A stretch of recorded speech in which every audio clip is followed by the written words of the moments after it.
Hello दोस्तों, बजाज चेतक का electric scooter का एक फिर नया वीडियो आपके लिए लेकर आया हूँ। ये वाला जो है रिमोट वाला है, इसको हम फोक की फ्रीक्वेंसी की बोलते हैं।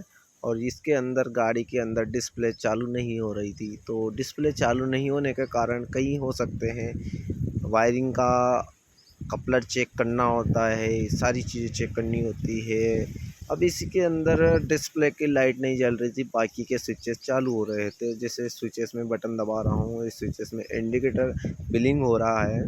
और इसी तरह से मैं हॉर्न भी जाके देखा तो हॉर्न भी इसका प्रॉपर काम कर रहा है। तो इंडिकेटर लेफ्ट राइट चल रहे हैं, हेडलाइट अपर लोअर चल रही है। मीन्स गाड़ी रेडी है, गाड़ी कुल मिला के ऑन रोड चल रही है। बट इसके अंदर प्रॉब्लम एक ही है कि वो डिस्प्ले नहीं चल रही है। तो आपके भी अगर पास बजाज चेतक का इलेक्ट्रिक स्कूटर है तो आप हमारे चैनल को सब्सक्राइब कर ले, जिससे आने वाली वीडियो आप तक हर समय पहुंच सके। आप वीडियो के अंत तक बने रहिए, इससे मैं आपको सिखाऊंगा कि इसके अंदर प्रॉब्लम क्या थी क्या नहीं थी। तो ये मैंने फ्लैशिंग करी तो ये इस तरह से फ्लैशिंग चालू हुई है और इस इंडिकेटर के अंदर सारी इंडिकेशन जलने लग गए हैं। डिस्प्ले यानी आईसीएल के अंदर सारे बीप से चलने लग गई है। मीन्स गाड़ी का जो आईसीएल है वो आईसीएल प्रॉपर बिल्कुल काम नहीं कर पा रहा था। और ये वाला जो मॉडल है 2443 मॉडल है, 2443 के नाम से मॉडल है ये।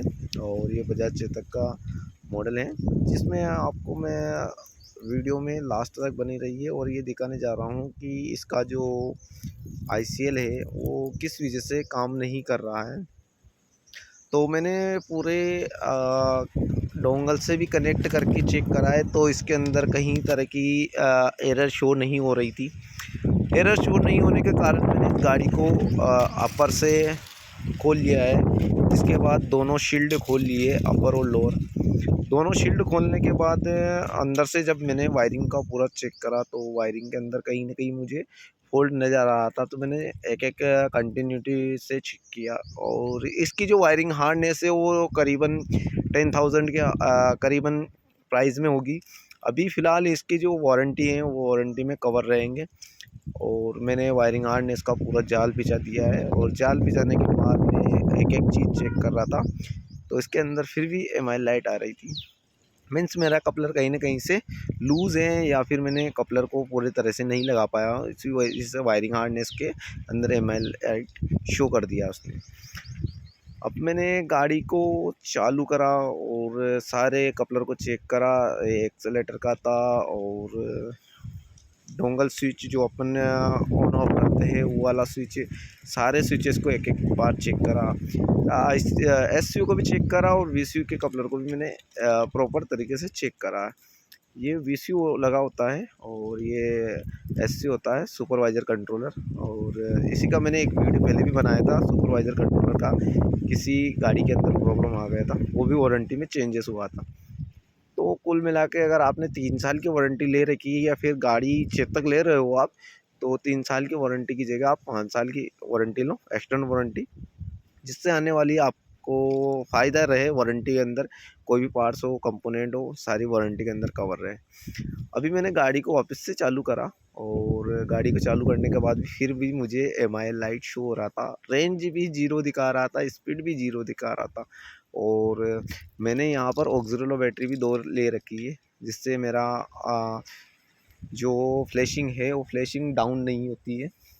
ये फ्लैशिंग करते समय क्या है कि टेलीमेटिक जो मैं आपको दिखा रहा हूँ ये हाथ में मेरे, ये टेलीमेटिक थोड़ा सा करंट को ज़्यादा खींचता है, जिससे हमारा क्या है कि आईसीएल का अंदर जो बिलिंग होती है, सारी इंडिकेशन लाइटें वो फ्लैशिंग के कारण दौरान ऑक्सीलरी बैटरी को डाउन कर देती है।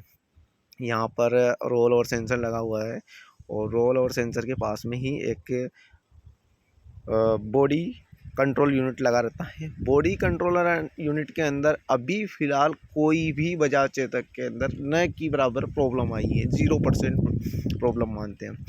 ये जो है ये सेंसर का काफ़ी सारे सेंसर के साथ फ्यूज़ लगे होते हैं, जो गाड़ी को कभी भी शॉर्ट सर्किट होने के कारण फ्यूज़ बचा सकते हैं। बजाज चेतक के अंदर मुझे सबसे बेस्ट चीज़ यही लगी है कि सभी के अलग अलग फ्यूज़ दिए हुए हैं। कभी वायरिंग हार्नेस के अंदर कभी शॉर्ट सर्किट कुछ ना कुछ प्रॉब्लम आ जाती है। तो ये जो सेंसर है सारे ऑपरेट करके इस फ्यूज़ को ग्लो कर देते हैं, बंद कर देते हैं, फ्यूज़ को डिस्कनेक्ट कर देते हैं। तो उससे क्या है कि वायरिंग हार्नेस के अंदर इतना प्रॉब्लम नहीं आता है।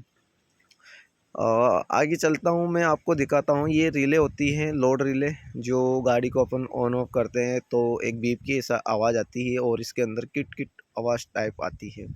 तो ये लोड रिले होती हैं। फिर भी मैंने गाड़ी को वापस से चालू करके देखा तो मेरा एमआई लाइट ही शो हो रहा था।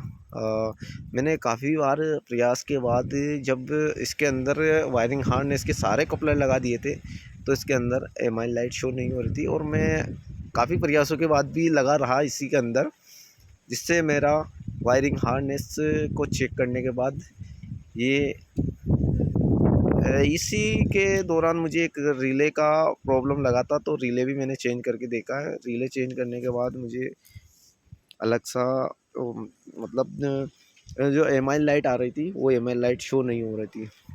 ये रिले होती हैं लोड रिले। लोड रिले का काम होता है मोटर का जो सप्लाई होती है, वो मोटर की सप्लाई को थोड़ा सा लोड रहता है उसी को झेल लेती है या लोड ले लेती है। ये वाला जो एमसीयू के कपलर होता है, ये एमसीयू का मतलब मीन्स मोटर को पूरा कंट्रोल करके चलता है। आपने भी अगर बजाज चेतक इलेक्ट्रिक स्कूटर ले रखा है तो आप हमारे चैनल को सब्सक्राइब कर ले, इसलिए आने वाली हर टेक्निकल में वीडियो अपलोड करता रहता हूँ। किस तरह से गाड़ी के अंदर प्रॉब्लम आई है और किस तरह से मैंने इसका सॉल्यूशन किया है, वो सारे वीडियो में अपलोड करता रहता हूँ। तो अगर आप हमारे चैनल पर नए हो तो प्लीज़ चैनल को सब्सक्राइब कर ले।